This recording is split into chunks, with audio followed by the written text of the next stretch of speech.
There's a difference between a desire and a want. I will is not I want. When you say I will, you must commit. When you say I want, there's a lack of commitment there because you don't want to truly dedicate. That's just a fact. This is not under the assumption that your income is staying the same. Your income should be increasing, whether in your job and or getting another source of income outside of your job. The American dream is not buying a house. You can move a lot more freely without it. If you want one, there's nothing wrong with that if it's in your plan. Are you really going to be in your house that much if you like going out, experiencing life, traveling, seeing the world, or just experiencing new things? So today we have a really interesting question that I think a lot of people can gain some value from. So let's get into what this person asked. I'm struggling with balancing my finances. I want to save for the future, especially for things like buying a house and retirement, but I also want to enjoy my life now.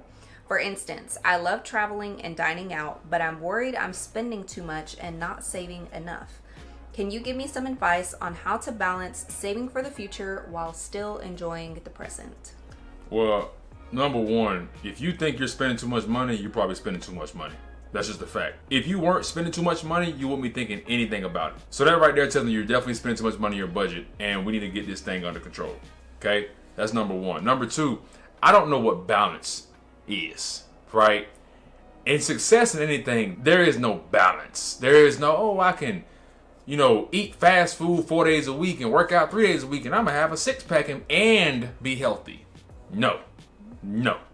You might even have a six-pack if you're one of those rare people with genetics, but I guarantee you're not healthy. And that's what ends up showing in the long run as we continue to age. So I don't know what balance is.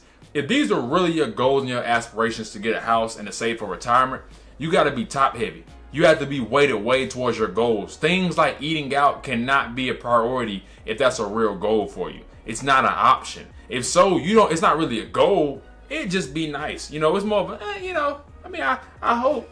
It's not a I must. There's a difference between a desire and a want. I will is not I want. When you say I will, you must commit. When you say I want, there's a lack of commitment there because you don't want to truly dedicate. So first off, you have to see if that's what you really want for your life. Do you really want to buy a house right now? I don't know your age. I don't know how old you are. I don't know if you're, I'm assuming you're single on one income, thing like that, and you're trying to follow the American dream of thinking you need to get a house for whatever reason. Newsflash, the American dream is not buying a house. Just saying. You can move a lot more freely without it. If you want one, there's nothing wrong with that if it's in your plan. Me and mine personally, we're not on buying houses here. Just saying. Another thing, right? So 2 things with that. One, with the house, you need down payment money.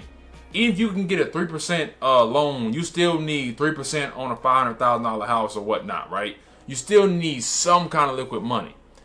2, you're talking about saving for retirement. You need money to actually start growing for you or working for you. So every dollar counts. I also would not look at this as long-term sacrifice. If your goal is just a house and just retirement, that can be achieved, but you have to sacrifice some bit to ultimately get that. And in this particular situation, it seems like you really enjoy traveling and dining out, as you said.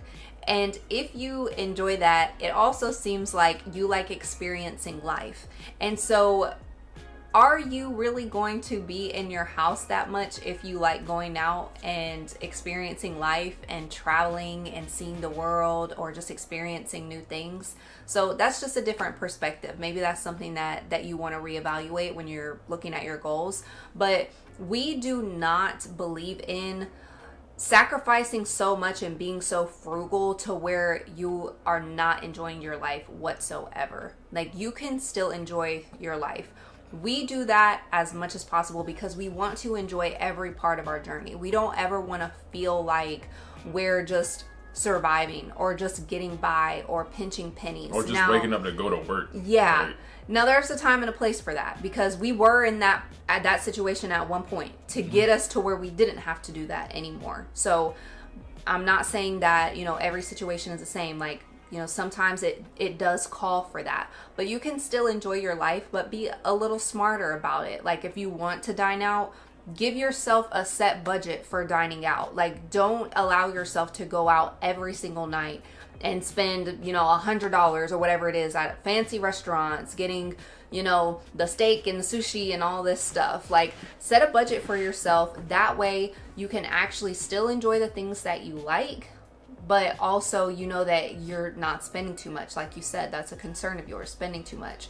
So we actually also have a budget that we call our fun budget, and it's an amount that we allot ourselves each month to do what we want with it and enjoy ourselves, because we love doing date nights, we love traveling also, and so we give ourselves that set amount of money to do that. And also, it's more of like a reward. It's something that we look forward to. So if you're not allowing yourself to overindulge in those things and actually implement like a reward system by giving yourself a budget, you're actually having to work towards it, but you're also staying on top of your goals. And the main thing, a reward is earned, not given. Yes. People often forget that. So like when I was in college, I used to have a reward system.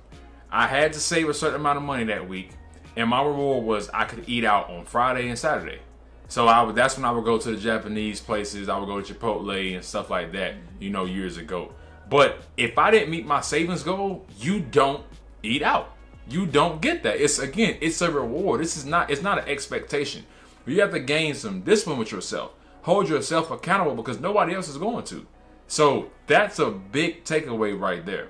Also, you can travel and do things, get good deals, stay with family and friends, find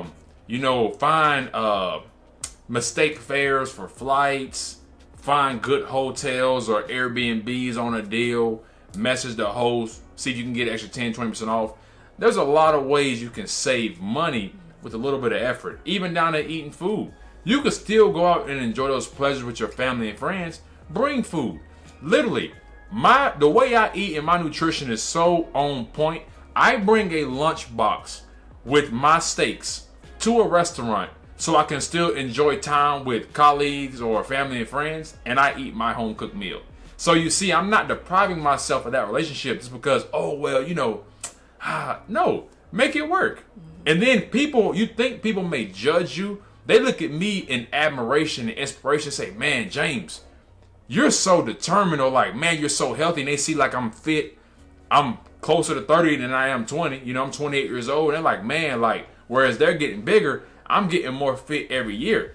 So you also could be an inspiration to somebody by packing your food and still doing that. They'll say, man, I don't know your name, but how are you doing this? So man, I've seen you're coming in, you're looking good, you're healthy. That's a byproduct of you saving your money, and then you might even lose a little weight, lose that little bit of pudge or something right there.